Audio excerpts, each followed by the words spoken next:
우리 성경 말씀을 찾겠습니다. 신명기 8장 1절부터 6절입니다.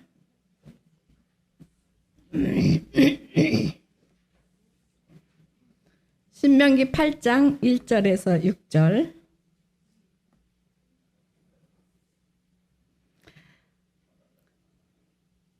다 찾으셨으면은 한 절씩 교독하겠습니다. 제가 먼저 1절을 읽겠습니다. 내가 오늘 명하는 모든 명령을 너희는 지켜 행하라. 그리하면 너희가 살고 번성하고 여호와께서 너희의 조상들에게 맹세하신 땅에 들어가서 그것을 차지하리라.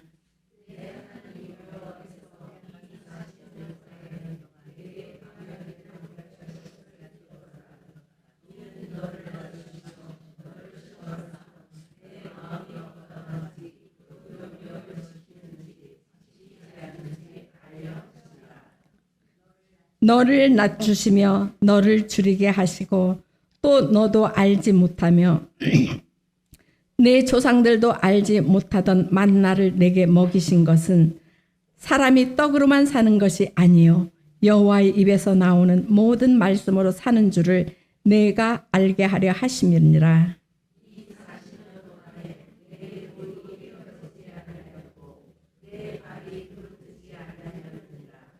너는 사람이 그 아들을 징계함 같이 내 하나님 여호와께서 너를 징계하시는 줄 마음에 생각하고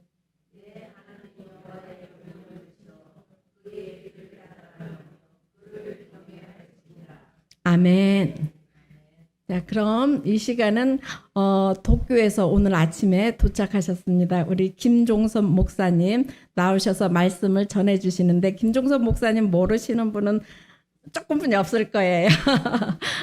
우리 이 시간 최하신 목사님은 담임 목사님은 교토 교회에서 지금 말씀을 전하시는 중입니다. 그 대신 우리 김종석 목사님 부탁합니다.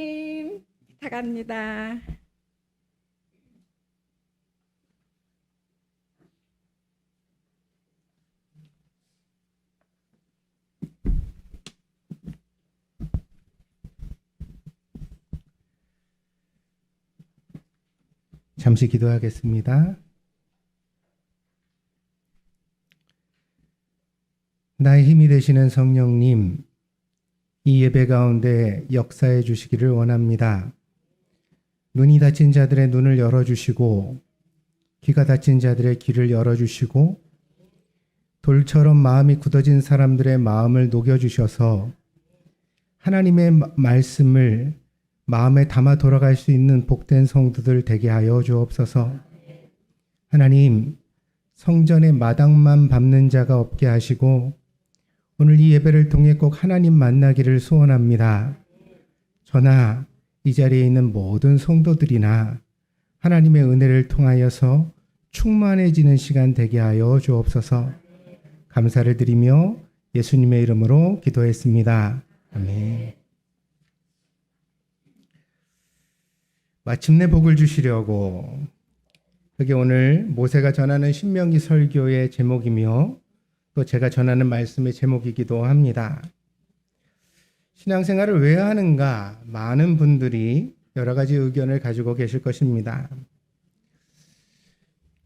여러분 여행을 할 때 목적지가 어딘지를 모르고 가면 그 길이 굉장히 고통스럽고 멀게 느껴지잖아요. 어딘지를 알고 가는 길은 좀 안심이 되고 그리고 마음이 쉽지요. 근데 이제 우리가 신앙생활을 하면서 많은 어려움을 호소하게 되는 이유가 하나님께서 우리를 어디로 인도하시는지를 우리가 미처 모른 채 여기쯤이면 됐겠지, 여기쯤이면 맞겠지, 이렇게 생각을 하면서 계속 주저주저 하면서 쫓아가다 보니까 하나님이 정하지 않은 곳에서 자꾸 우리는 주저앉으려고 한다는 거예요. 그래서 이 신앙생활이 몹시 힘들고 고통스러워집니다. 견인견지라는 말이 있습니다. 동양의 고전인 주역에 나오는 말인데 인자견인, 지자견지라는 말을 줄인 것입니다. 무슨 뜻이냐면 같은 일에서도 자애로운 사람은 자애로움을 보고 지혜로운 사람은 지혜를 본다는 거예요. 드라마를 봐도 목사는 설교거리를 찾고, 그죠? 아줌마들은 남편 외도하는 거를 찾고. 그렇죠. 같은 걸 보면서도 전혀 생각이 다릅니다. 그래서 우리가 하나님의 말씀을 보고 듣고 생각하는 것에서도 어려움이 있는 것 같습니다. 이런 말씀을 드리는 까닭은 사람들마다 추구하는 축복이 참 다르기 때문입니다. 어떤 사람은 마음이 편한 것을 복이라고 말합니다. 그래서 나는 좀 마음이 편했으면 좋겠어. 이런 분들은 되게 좀 물질적으로 좀 사는 분들입니다. 그건 괜찮으니까 이제 좀 마음이 좀 편하면 좋겠어. 근데 또 어떤 분들은 돈이 좀 있으면 좋겠다고 그래요. 이런 분들은 이제 돈이 없는 거죠. 그러니까 그것부터 해결이 돼야 될 것 같아요. 근데 또 어떤 분들은 건강이 없습니다. 그러니까 돈도 필요 없고 뭐 속색이는 일이 생겨도 좋으니까 제발 좀 내 몸이 안 아프면 좋겠다. 내 두 발로 걸어 다니고 내가 먹고 싶은 거 마음대로 먹을 수 있으면 좋겠다. 그렇게 생각하는 분들도 있습니다. 근데 이제 욕심이 많은 분들은 나는 한 가지로는 만족을 못하고 나는 마음도 편하고 돈도 많고 몸도 건강해야 그래야 비로소 난 하나님께 복을 받았다고 인정할 수 있다. 이렇게 말하기도 합니다. 교회에 나와 예배를 드리는 분들이니까 또 교회에서 직분을 맡은 분들이니까 그래도 세상 사람보다 욕심이 없겠지. 근데 사실은 아닙니다. 우리가 여전히 욕심을 마음속에 품고 나와 하나님 앞에 예배를 드리고 있습니다. 겉으로는 훌륭해 보이는 사람도 속에는 오장육부만 있는 게 아니라 사실은 7부가 있어요. 욕심 주머니가. 그래서 그 욕심을 부리다 보니까 우리 인생에 여러 가지 우여곡절이 생겨나고 일들이 만들어지게 되는 것입니다. 사람의 욕심은 결정적인 순간에 튀어나와 우리의 삶을 망칩니다. 물론 평소에도 욕심이 충만한 분들이 있습니다. 맛있는 거 보면 자기가 다 가져가려고 들고 좋은 거 보면 자기가 다 가지려고 들고 그런 사람 보면 아, 참 욕심 많다 이러죠. 여기 이제 착각이 있다는 거예요. 뭐냐면 그런 사람을 보면서 상대적으로 나는 욕심이 없다고 느끼거든요. 근데 아니라는 거예요. 성경이 그렇게 말합니다. 제가 말하는 게 아니라 우리 모두의 마음속에 숨겨진 욕심이 있다. 때문에 우리가 예수를 믿고 그리스도의 제자가 되기 위해서는 우리 안에 있는 이 욕심을 죽이고 변화되는 과정이 반드시 필요합니다. 이것을 신학적으로는 성화라고 말합니다. 그리고 우리가 쉽게 말할 때는 신앙생활이라고 얘기합니다. 이 본질을 이해하셔야 합니다. 교회를 나오고 봉사를 하고 직분을 맡았다 하더라도 우리의 내면의 질서의 변화가 없다면 내 생각의 방식이 내가 느끼는 감정이 변화되지 않는다면 이 사람은 신앙생활을 하고 있는 것이 아닐 수도 있다는 것입니다. 이런 위험성을 경고하기 위하여 신앙생활과 종교생활을 구분하는 분들도 있습니다. 그러나 그 본질은 하나입니다. 우리가 예수님을 닮아가고 있는가? 아니면 우리 원래 모습 그대로 계속 살아가고 있는가? 그래서 우리가 진짜 신앙생활을 한다면 어제와 오늘의 내가 달라야 되고 오늘과 내일의 내가 달라야만 합니다. 이건 필연적입니다. 예수님이 내 안에 들어오셨는데 어떻게 안 달라질 수 있어요? 근데 이 변화를 전혀 경험하지 못하면서도 교회를 다니고 사람들한테 칭찬을 받고 직분을 맡고 심지어 목사가 되기도 합니다. 이 핵심을 오늘 저와 여러분이 한번 짚어보고자 합니다.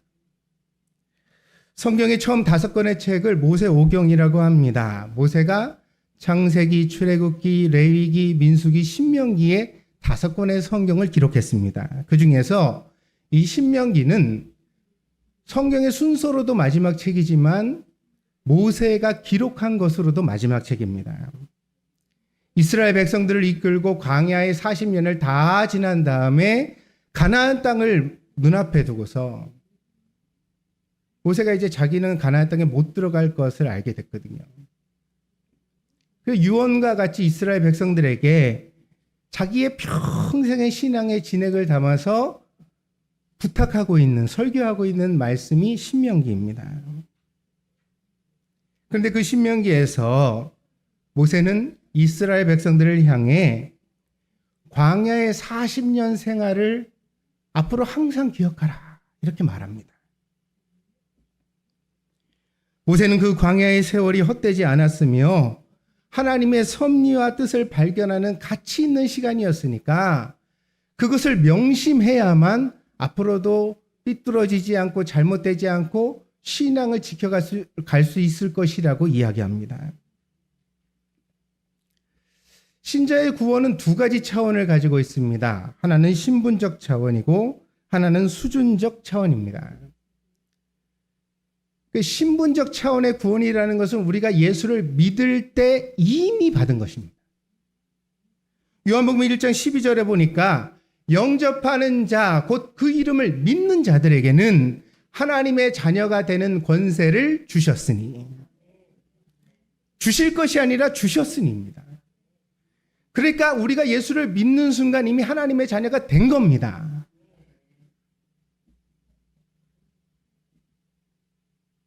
그럼 이제 끝이냐? 아닙니다. 신분적 구원이 이루어졌으니 수준적 구원이 기다리고 있습니다. 하나님이 우리를 자녀 삼아 주셨지만 하나님의 자녀로서의 역할을 감당하기에는 우리의 내면이 너무 엉망이라는 것입니다.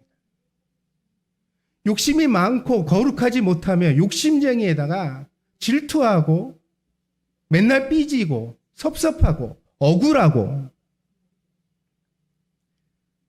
제가 이렇게 설교를 했더니 우리 교회 성도들이 왜 나만 보고 하시네요.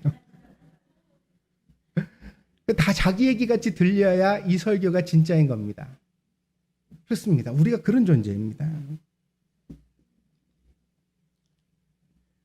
하나님의 자녀가 되는 것에는 우리가 보탤 일도 없고 더할 것도 없습니다. 성경을 한번 읽어라. 기도를 하루에 10시간씩 해라. 교회 가서 물청소를 해라.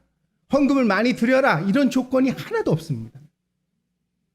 세례를 받아라. 11조를 드려라. 이런 조건도 없습니다.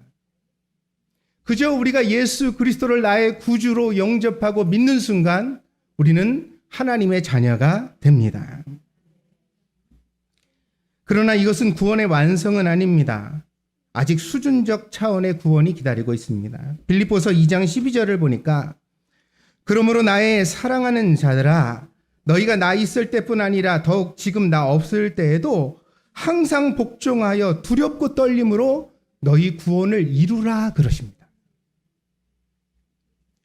구원을 이루라는 말은 미래의 시제입니다. 그러니까 이미 구원을 다 받았다면 이룰 구원이 남았어요, 없어요? 없겠죠. 그런데 남은 구원이 있다는 겁니다. 두렵고 떨림으로 우리가 감당해야 될 구원의 여정이 남았다는 것입니다. 아직 그리스도를 다 본받지 못했으니 예수님의 장성한 분량에 충만한 데까지 이르도록, 그러니까 예수님을 완벽하게 닮을 수 있을 때까지 우리는 두렵고 떨림으로서 계속 신앙생활을 해나가야 한다는 것입니다. 여기서 말하는 이 신앙생활이 어떤 행동이 아니에요. 그러니까 우리가 봉사하고 자선한다고 그런다고 해서 이 구원이 완성되는 게 아닙니다. 우리 안에 의지와 생각으로 스스로 결정해서, 그러니까 내가 이걸 해야지, 열심을 품어야지, 교회를 잘 나가야지, 이렇게 해서 이룰 수 있는 구원이 아니에요. 어떻게 해야 되느냐? 성경이 보여주는 바는 성령의 충만함을 받으라 이렇게 말합니다. 하나님의 성령이 내 안에 오셔서 나의 의지를 정복하시고 내 생각을 지배해 주실 때, 그분이 나를 갖다가 움직이시는 운전대를 잡고 있을 때 비로소 우리가 어떻게 되죠? 우리 안에 내면의 세계가 마음이 변화되어서 구원받은 성도로 완성되어져 간다는 것입니다. 바울은 로마서에서 신자의 내면 세계에 있는 싸움을 설명했습니다. 사도 바울은요, 신약 성경의 3분의 1을 기록한 사도입니다. 이 성경에서 사도 바울을 빼고서 우리가 성경을 얘기할 수가 없습니다. 그는 은사가 많아서요, 심지어 손수건을 갖다가 병자에게 얹어도 병이 나았답니다. 환상을 보는데 7층 천이 열려서 하늘이 그렇게 많은지 모르지만 7개의 하늘이 열려서 천국의 깊은 것까지도 자기가 보고 목격했다고 증언합니다. 그럼 이제 사도 바울은 충분히 은혜 받았으니까 다시는 죄 짓지 않고 나쁜 맘 먹지 않고 경건하고 거룩하게만 살았을까? 로마서 7장에서 사도 바울은 이렇게 고백합니다. 7장 24절입니다. 오라 나는 곤고한 사람이로다. 이 사망의 몸에서 누가 나를 건져내랴. 우리 주 예수 그리스도로 말미암아 하나님께 감사하리로다. 그런즉 내 자신이 마음으로는 하나님의 법을 육신으로는 죄의 법을 섬기노라. 바울은 내적인 싸움을 계속해서 싸우고 있었습니다. 그에게 신앙의 기쁨이 없었다는 것이 아닙니다. 감옥에 갇혀서도 즐거워했고 정말 어려운 형편에서도 자족할 줄 알았던 사도입니다. 그러나 그렇게 기도하고 하나님의 말씀을 전하면서도 사도 바울은 자기 안에 있는 내면의 어둠을 볼 수밖에 없었습니다. 그는 죽는 날까지 이 영적인 싸움을 싸워가야 했습니다. 하나님의 뜻에 복종하지 않으려는 자기 자신을 쳐서 복종시켜야 했습니다. 그래서 로마서의 말미에 보면 12장에 보면요, 사도 바울이 계속 이렇게 얘기를 합니다. 12장 9절입니다. 사랑에는 거짓이 없나니 악을 미워하고 선에 속하라. 12장 17절입니다. 아무에게도 악을 악으로 갚지 말고 모든 사람 앞에서 선한 일을 도모하라. 12장 21절입니다. 악에게 지지 말고 선으로 악을 이기라. 이게 무슨 말씀인지 아세요? 로마서의 결론의 부분은 신자가 살아가는 삶의 현장이 선과 악이 함께 공존하는 현장이라는 거예요. 어디도 선만 있는 곳이 없어요. 어디도 그렇다고 악으로만 점철된 것도 없어요. 그러면 교회에 들어와도 선과 악이 있고 믿음의 사람을 만나 교제할 때도 선과 악이 있어요. 근데 그 선과 악이 함께 공존하는 우리의 현실 속에서 신앙생활은 뭐예요? 선을 택하는 거, 선에 속하려고 노력하는 거, 선을 추구하려고 애쓰는 것이 그 신앙생활의 관건이라는 것입니다. 그래서 여러분들에게 말씀드려요. 은혜 받으면 뭐 다 저절로 되지 않나요? 그런 신앙생활 없습니다. 사람 가만히 놔두면 망가지는 게 신앙입니다. 믿습니까? 좀 더 자자, 좀 더 눕자, 좀 더 졸자 그러면 궁핍이 강도같이 온대요. 이게 우리가 세상 강도 만날까 봐 하나님이 염려해서 하신 말씀이겠어요? 영적인 강도를 얘기하는 거예요. 신앙이 만신창이가 된다는 겁니다.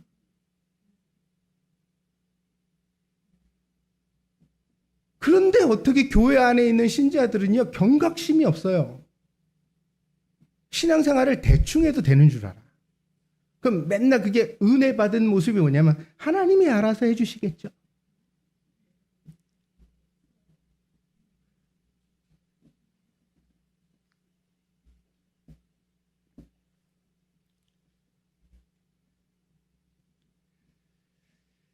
제가 동경에 있는 교회에 처음 부임했을 때 교회 집사들이 저를 불러가지고 말씀을 하시는데 뭐라고 얘기를 하시냐면, 목사님 교회 재정이 없습니다.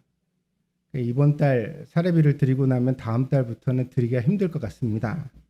그럼 어떻게 해요?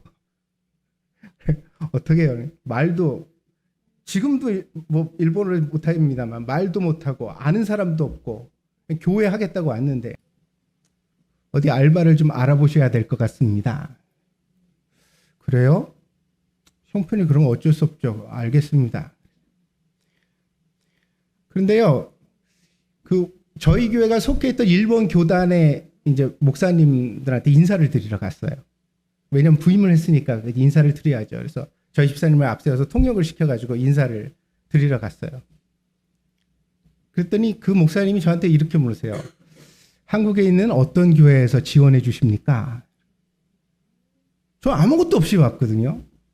아무것도 없습니다. 저는 아무것도 없습니다. 그랬더니 그 목사님도 저한테 말씀하시는 뭐라 그러냐면 그러면 생활을 하시려면 알바를 하셔야 됩니다. 이 얘기를. 제 마음에 저는 좀 반골 기질이 있거든요. 누가 하려면 더 안 해요. 청개구리예요, 제가.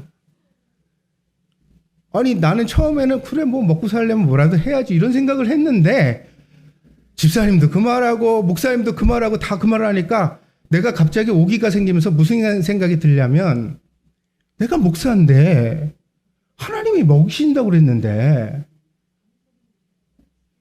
아니 이 사람들이 다 나를 갖다 무슨 투잡 뛰는 알바생으로 보네. 내가 우리 집사님하고 돌아오는 게 그렇게 얘기를 했어요. 뭐라 그랬냐면 저요 안 합니다. 오늘부터 내가 기도하면 하나님이 먹여주신다는 것을 증명하겠습니다.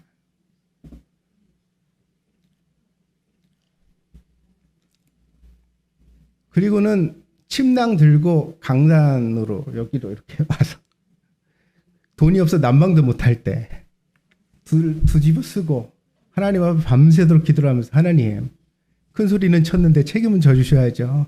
어떡합니까? 나지 못하게 해주세요.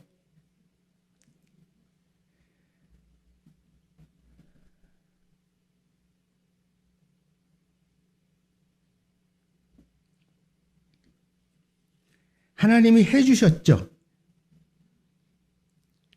저는 알바를 안 하고 목회를 계속해 왔습니다. 어떻게 참 기이해요. 그것도 굶어 죽을 만하면 누군가 보내서 살려주시고 굶어 죽을 만하면 어떻게 해결해 주시고. 제가 이 얘기를 우리 교회에서 했더니요 우리 집사님이 박수를 치면서 목사님 맞지요? 하나님 기도하면 돈 주시죠? 하나님 책임져 주시는 하나님이죠? 하나님 뜻대로 해본다고 이 강단에서 찬바닥에 굴르면서 내 가슴을 치면서 하나님 나 진짜 목사예요? 하나님 나 진짜 세우셨어요? 그거를 100번도 1000번도 넘게 외치면서 하나님과 씨름했던 날들이 쉽겠느냐 이거예요. 제가 여러분들한테 오늘 나가는 교회 재직들에게 드리고 싶은 말씀이 그거예요. 신앙생활 쉽다고 생각하지 마세요. 편하게 하면 망하는 게 신앙생활입니다. 믿습니까? 그걸 또 목사가 쬐어서 뭐 나와라 뭐 드려라 해라 그거 신앙생활 안 돼요. 노예생활이지. 믿습니까? 그럼 신앙생활 누가 해야 돼요? 내가 나를 해야 돼요. 사도 바울이 오라 나는 곤고한 사람이로다. 대사도가 성경을 다 쓰고서도 은사를 그렇게 사용하면서도 교회를 위하여 봉사하면서도 끊임없이 자기 자신을 향하여 나는 아직 덜 됐다. 나는 아직 부족하다. 나는 예수님을 닮게는 발끝에도 미치지 못한다. 그 의식을 가지고 치열하게 살아갔던 그 삶이 있기 때문에 사도 바울이 하나님의 많은 일들을 이룬 줄 믿습니다. 그럼 오늘 우리는 이 말씀 앞에서 두렵고 떨림으로 서게 됩니다. 여러분 자신을 괴롭히고 있나요?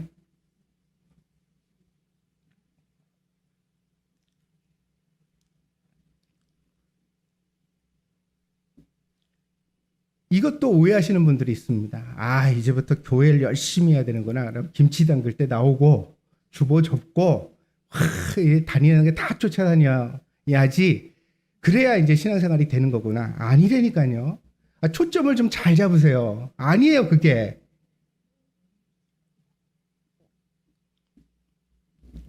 고린도전서 10장에서 사도 바울이 이렇게 얘기를 하거든요.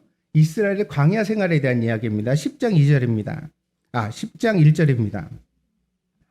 형제들아, 나는 너희가 알지 못하기를 원하지 아니하노니 우리 조상들이 다 구름 아래에 있고 바다 가운데 지나며 모세에게 속하여 다 구름과 바다에서 세례를 받고.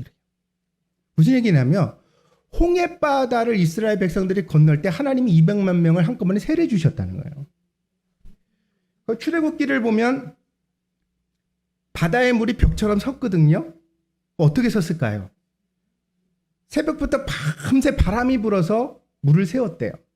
바람으로 물을 세울 수 있습니까? 있어요. 요즘도 강한 송풍기를 가지고서 물을 밀어내면 물이 밀리더라고요. 그러니 과학이 만들어낸 바람도 물을 미는데 하나님이 보내신 바람이면 어떻게 해요? 물을 벽처럼 세운 줄 믿습니다. 그 길이 나와서 이스라엘 백성들이 200만 명이 바다를 건너간 거예요. 그런데 이렇게 건너면 무슨 일이 생기죠? 막 휘몰아치는 그 물보라가 이스라엘 백성들을 홀딱 다 젖게 만드는 거예요. 그래서 이 홍해를 건넜을 때 200만 명은 모두 다 젖어 있었어요. 근데 그 장면을 고린도전서에서 사도 바울이 뭐라고 말하냐면 모세에게 속하여 하나님께서 세례 주셨다 이렇게 말해요. 세례는 신앙생활의 시작이에요, 마지막이에요? 시작이죠. 그래서 이집트라는 나라의 노예가 돼서 살았던 히브리인들을 홍해바다 건넜을 때 신분적 구원이 일어난 거예요. 아시겠어요?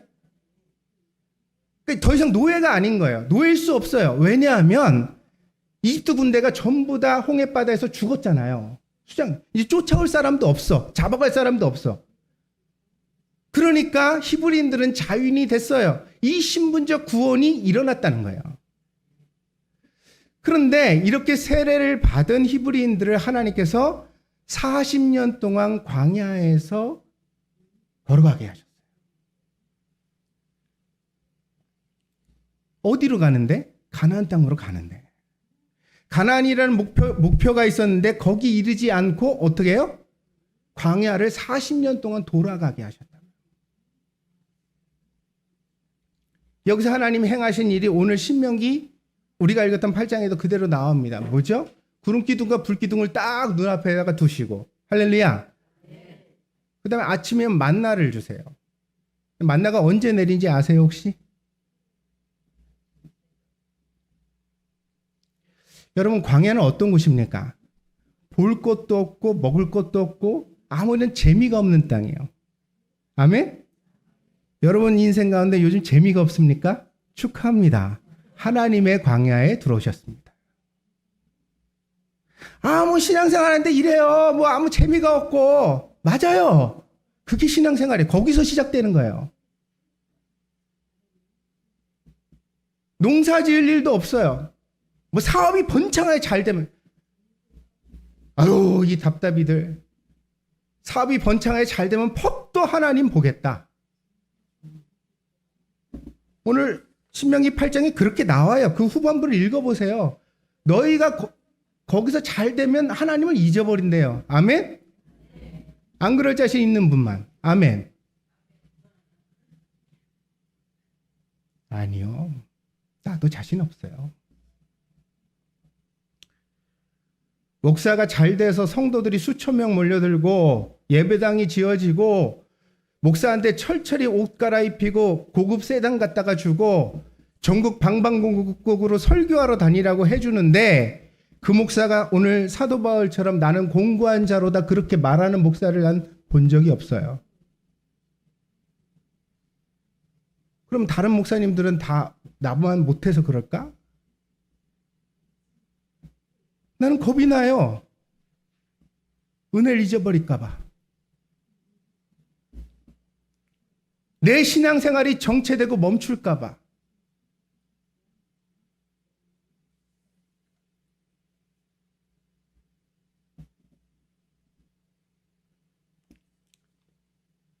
하나님이 광야에다 불러놓으시고요. 아침마다 만나를 내리세요. 근데 이 만나의 속성이 또 뭐냐면 해가 중천에 떠올라서 정오에 가면요. 만나가 눈처럼 녹아서 싹 사라져요. 어떻게 해야 돼요? 할 일 없는 광야에서 일찍 일어나라는 거예요, 하나님. 너 할 일 없다고 하루 종일 누워가지고 10시까지 뭐 텔레비 보고 뭐 하고 그렇게 살지 마.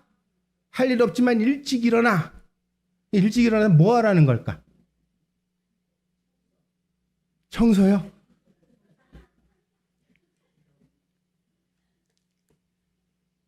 아침에 일어나면 아직 미명의 시간에 어두울 때 일어나면 불기둥이 있었을 거고 해가 뜬 이후에 일어나면 거기 구름기둥이 있었을 거고 눈앞에 보이는 하나님의 임재를 바라보면서 자기 자신을 생각하게 하시는 겁니다.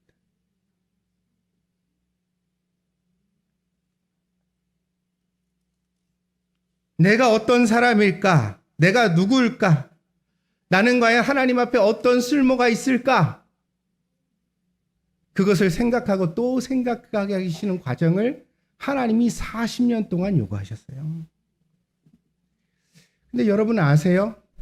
이 광야 생활이 성도에게는 40년이지만 길어요, 짧아요? 무척 길죠. 근데 그 광야 생활을 이끌었던 모세는 80년짜리예요. 왜? 하나님께서 나이시 40세 무렵에 이집트의 왕자였던 모세를 미디안 광야로 내쫓으셔서 목동이 되게 하시고 거기서 모세가 40년 광야 생활을 했죠? 이집트 히브리인들을 이끌고 다시 광야로 들어가서 또 몇 년? 또 40년.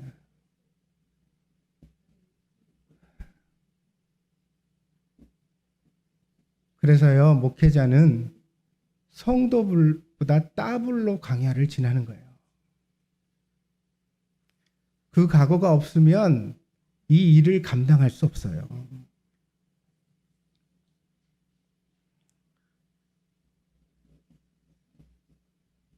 하나님은 세상을 바꾸라고 말씀하시지 않습니다.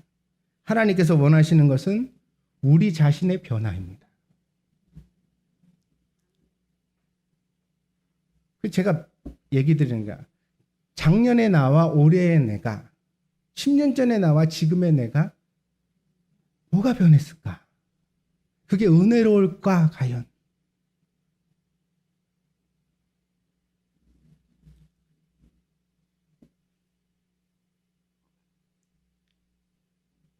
오늘 신명기 8장 1절에서 이렇게 말씀합니다.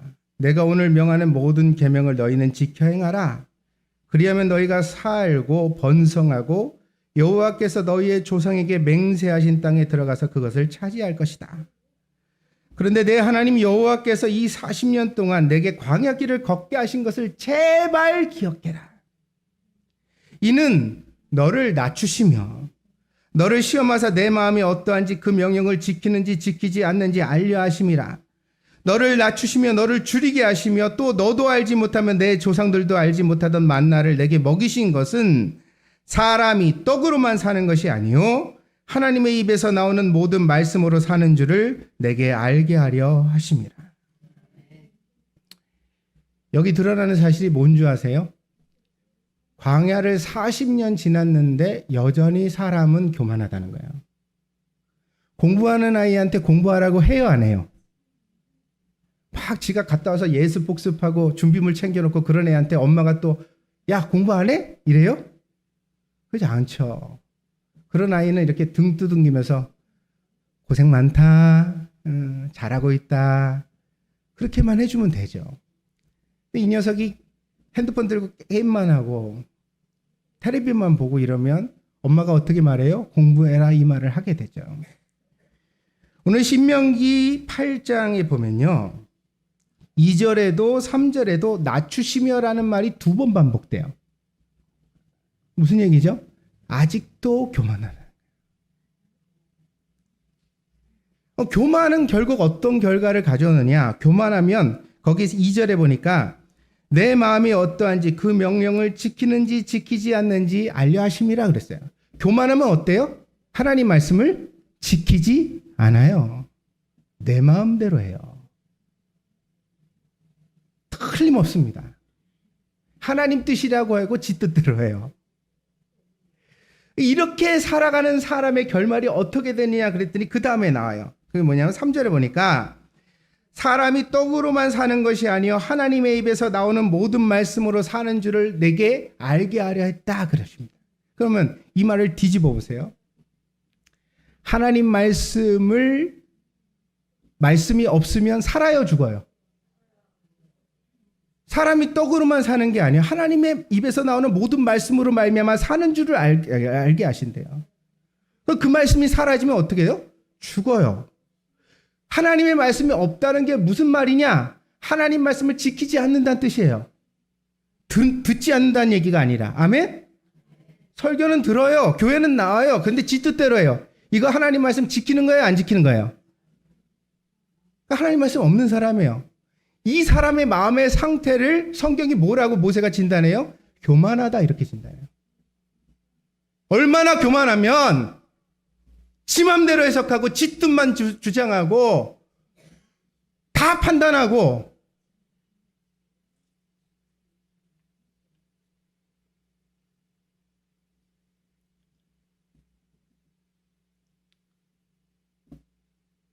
광야의 40년은 우리의 인생을 함축하고 있습니다. 그것은 교만을 버리고 비로소 하나님의 말씀을 들을 수 있는 자가 되었을 때 우리가 축복에 이르게 된다는 말씀입니다.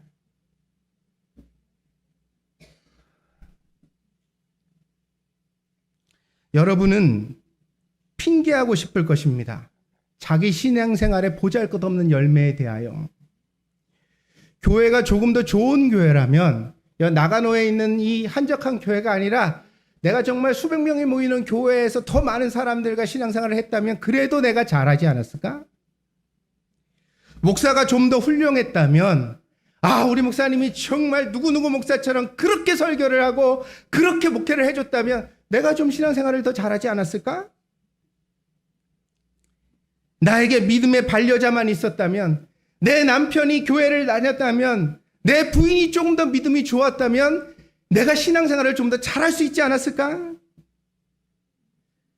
나의 자녀들이 조금만 내 말을 더 잘 들어줬다면, 예배 나가고 교회하고 그럴 때 내가 애한테 신경 안 쓰고 교회 일에 전념할 수 있도록 아이가 좀 협조를 해줬다면 내 신앙생활이 훌륭해지지 않았을까?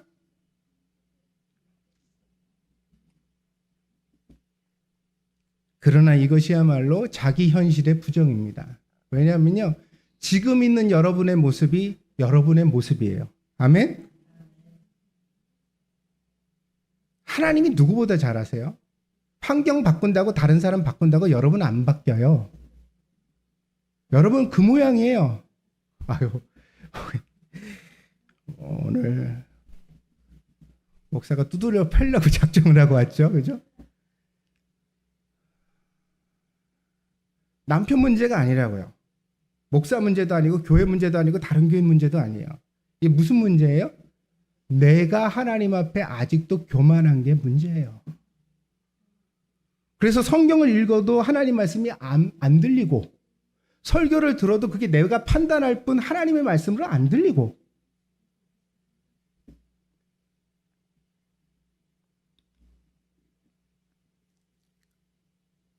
여러분의 기도 소리를, 영적인 귀를 열고 들으면 아우성과 신음소리가 가득합니다. 한탄이 들리고 울부짖음이 들립니다.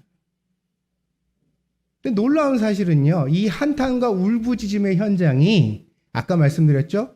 구름 기둥과 불 기둥 앞에 있는 자리라는 거예요.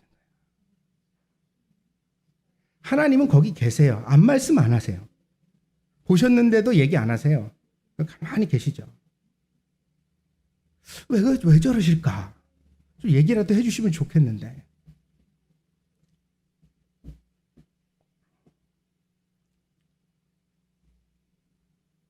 하나님이 우리를 미워하시기 때문입니까? 아닙니다. 이 상황이야말로 우리를 향한 하나님의 계시이기 때문입니다.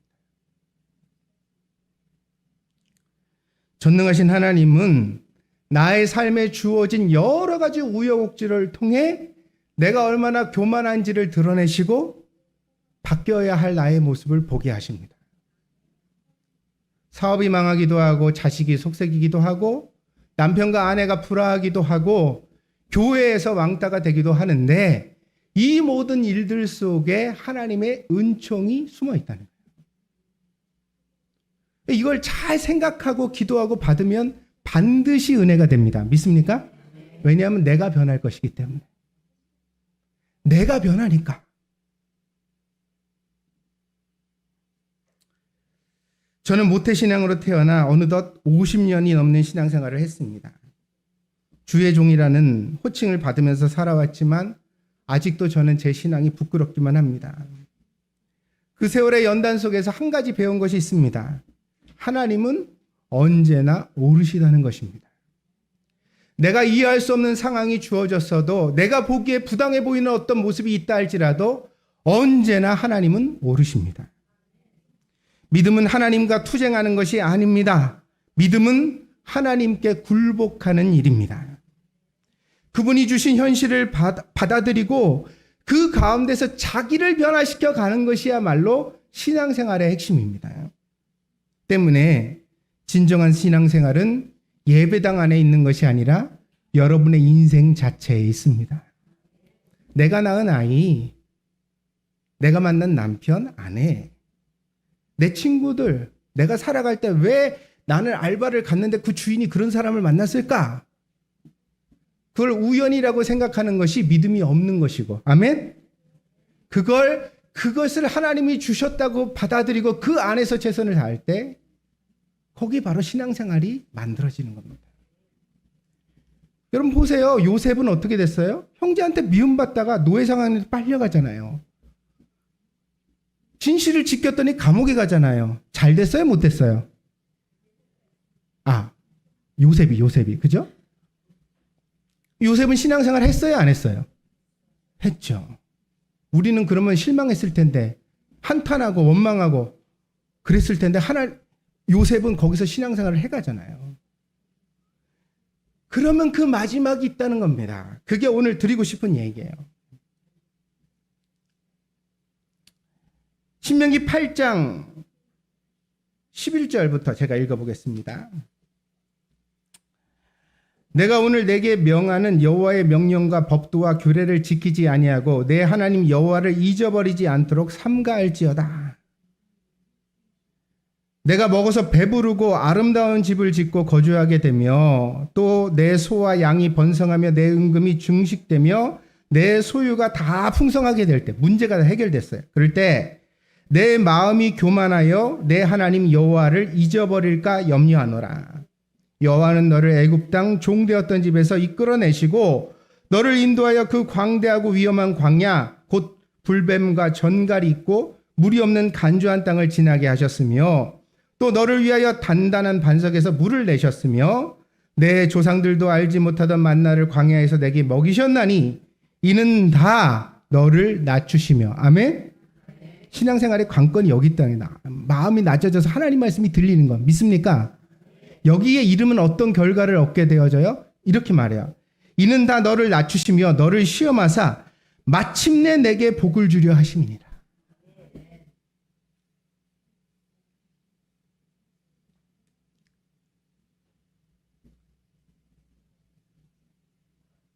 하나님을 기묘라고 말하거든요. 성경 기묘라는 표현이 나오죠. 예수님은 기묘라 모사라 이렇게 우리 찬양도 부르잖아요. 기묘라는 말이 뭔더러 놀래키는 분이라는 뜻이에요. 무슨 얘기냐면 우리가 상상한 것 그 이상. 아멘? 우리가 미처 생각하지 못하는 것 그 이상. 하나님이 우리에게 작정하신 축복은 우리가 생각한 것보다 훨씬 큽니다. 믿습니까? 이 말씀을 믿음으로 받는 자에게 그 축복이 임할지어다. 내 기대, 내 생각, 내가 계획한 것보다 훨씬 큰 축복을 하나님이 들고 계신데 단 낮아져야 한다는 거예요. 네가 변해야 된다는 거예요. 진심으로 내 말이 들리는 사람이 돼야 된다는 거예요. 그렇게 되면 반드시 내가 축복한다. 하나님이 하나님 이름을 걸고 맹세하신 줄 믿습니다. 우리가 이 말씀을 붙들고 살아가야 하는데 믿지 못해요. 왜냐하면 광야를 지나다 보면 사람이 루즈해지거든요. 왜냐하면 타성에 젖어서 그래 뭐 세상 다 이렇지 뭐 그래 뭐 그냥 나는 그냥 만나는 너무 지겨우니까 그냥 메추라기나 좀 먹어봤으면 좋겠어. 그냥 야끼니쿠에 가서 마음껏 먹어보는 게 내 소원이야. 나는 그냥 애들 등록금이나 걱정 안 하고 낼 수 있는 정도면 돼. 나는 그냥 조그만 가게 하나 해가지고 노후에 노후자금.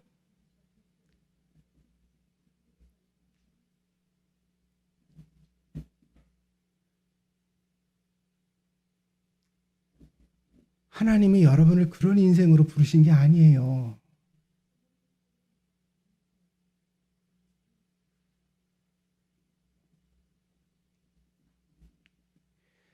근데 원래 길을 떠날 때는 누구나 다 가나안 땅을 꿈꿨어요. 젖과 꿀이 흐르는 땅. 아멘? 근데 광야를 지나다 보니까 그냥 고기 먹고 싶고 마늘 먹고 싶고 여기에 그냥 사람이 그 본질을 잊어버린 거야. 우리도 그래요. 우리도 젊었을 때 바라던 축복의 그릇이 있었어. 그런데 성경은 뭐라고 말하냐면 젊었을 때 우리가 바라던 축복보다 하나님은 더 큰 걸 계획하고 계시대. 믿습니까? 근데 이제 나이 먹은 여러분들은 더 이상 그걸 안 바라잖아요. 내가 나이가 몇 갠데 하나님 참 기가 막히시죠? 그래서 아브라함도 75세 부르셨고 모세도 80세에 부르셨고 그죠? 그래 놓고 나서 노아는 500세가 넘어서 자식을 낳았고 왜 이렇게 노땅들을 많이 두셨을까? 우리한테 보라는 거야. 네 나이가 여기 문제되니? 아브라함 100세에 자식 낳는데 인공수정한 줄 아니? 100세 먹은 할아버지랑 90세 먹은 할머니가 합방을 해서 자식을 낳았는데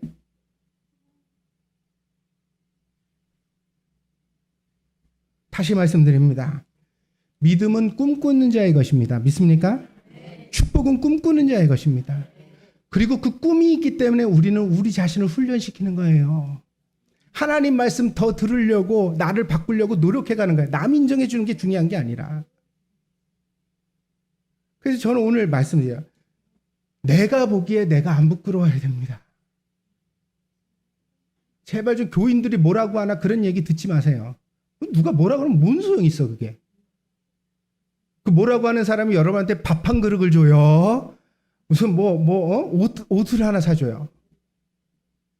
자기 입 가지고 자기 말 하는 거 그냥 둬요 제발 좀. 좋은 말 하든 나쁜 말 하든. 할렐루야. 말할 자유는 있으니 떠들라. 그러나 나는 하나님 앞에 제대로 살아보겠다. 누가 뭐래든지 나의 주어진 현실 속에서 어떻게 하면 내가 예수님을 닮을까를 고민해 보겠다.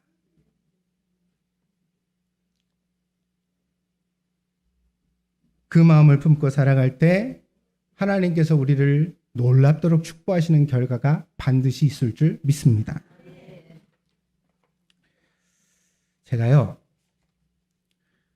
여기 오면서 설교를 보면서 그런 생각을 했어요. 야, 분명히 나가노 교회 성도들은 내 설교를 길다고 그럴 텐데. 그래서 이 설교를 두 편으로 쪼개서 지금하고 2시에 하려고 그렇게 마음을 먹었어요. 근데 와서 여러분을 보니 성령님이 감동을 주시고 여러분이 너무너무 진지하게 들어주셔서 할렐루야. 설교를 다 했네. 그러면 2시에는 다른 설교를 해야죠. 저는요, 할 말이 많아요. 내가 만난 하나님이 너무 좋거든요. 진짜 치질이 고생하게 하나님이 나를 살게 하셨는데 그래도 나는 세월이 지날수록 하나님이 너무 좋아요. 내 기도를 다 들어주시지도 않았는데 그래도 나는 하나님이 좋아요. 너무 좋아요. 내 마음속에 숨어있는 어둠을 걷어내시고 나를 바꾸신 하나님의 은혜가 너무 놀랍습니다. 그러니 여러분, 우리 신앙생활 좀 잘합시다. 하나님 기뻐하시는 사람이 됩시다. 누구한테 보여주는 사람이 아니라 내가 스스로 자랑스럽고 하나님이 보실 때 기뻐하실 만한 사람이 되기 위하여 날마다 최선을 다하는 저와 여러분이 되어지기를 축복드립니다. 기도하겠습니다.